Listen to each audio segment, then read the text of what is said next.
اللہ تبارک و تعالی نے ارشاد فرمایا لقد کان لکم فی رسول اللہ اسوۃ حسنہ۔ اللہ تبارک و تعالی نے ارشاد فرمایا مسلمانوں کے لیے ان کے نبی حضرت محمد کریم صلی اللہ علیہ وسلم کی زندگی بہترین نمونہ ہے، یعنی کہ ان کو دنیا کے اندر کیسے رہنا چاہیے اور اپنی آخرت کے لیے سامان کیسے اکٹھا کیا جائے، آخرت کی تیاری کس طرح کی جائے، آخرت کا جو راستہ ہے وہ کس طرح طے کیا جائے اور دنیا کی زندگی کیسے گزاری جائے، اپنے اولاد سے، اپنے والدین سے، اپنے بیوی سے، گھر والوں سے، رشتہ داروں سے اور عزیز و اقارب سے اور اپنے پڑوسیوں سے، ان سے کیسا سلوک کیا جائے، ان سے کیسی زندگی گزاری جائے، ان کو دیکھنے کے لیے، ان کو پرکھنے کے لیے یا ان سارے زندگی گزارنے کا جو طریقہ ہے وہ رسول اللہ صلی اللہ علیہ وسلم کی زندگی ہے۔ یعنی حضور کی زندگی کو دیکھ کر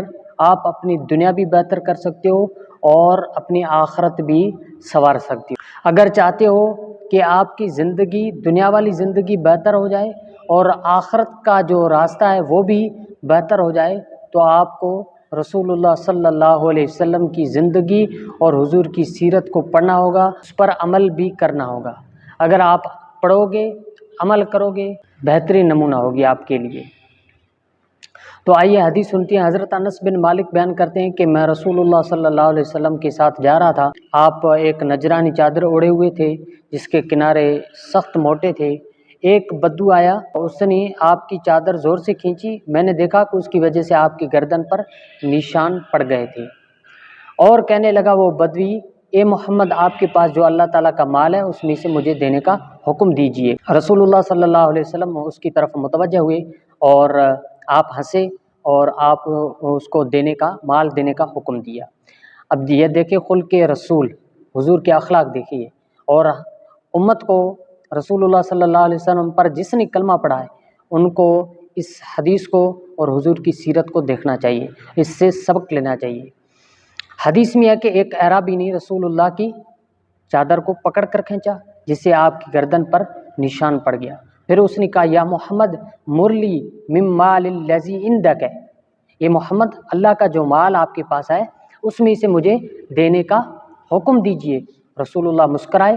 اور اسے مال دینے کا حکم دیا۔ یہ اعرابی نیا اسلام لایا تھا اور بارگاہ رسالت میں گفتگو کے آداب سے ناواقف تھا۔ رسول اللہ صلی اللہ علیہ وسلم کے فیضان صحبت سے جس طرح خمیر صحابہ میں اسلام رچ بس گیا تھا، یہ ابھی اس کیفیت سے ناآشنا تھا۔ اس نے اسی روایتی بدتمیزی اور گوارپن سے آپ کی چادر کھینچی، لیکن اس بے مثال سیرت کے پیکر اور انک لعلی خلق عظیم کے مظہر آبرو پر شکن تک نہیں آئی۔ آپ نے اس جہالت اور بدتمیزی کو کمال حوصلے سے برداشت کیا اور تبسم فرما کر اعلیٰ ظرفی کا مظاہرہ کیا اور اس کی تالیف قلب کے لیے عطا کا سامان کر کے برائی کا بدلہ نیکی سے دیا، تاکہ امت کو معلوم ہو جائے کہ جاہلوں کی بات کو حوصلے سے برداشت کر کے درگزر کرنا چاہیے، اور جو شخص جہالت اور ناواقفیت سے کسی بندے کے حق تلفی کر کے گناہ کبیرہ کر بیٹھے اس کو معاف کر دینا چاہیے اور تالیف قلب کے لیے داد و دہشت سے کام لینا چاہیے اور بدی کی جزا نیکی سے دینا چاہیے۔ نبی کی سیرت کا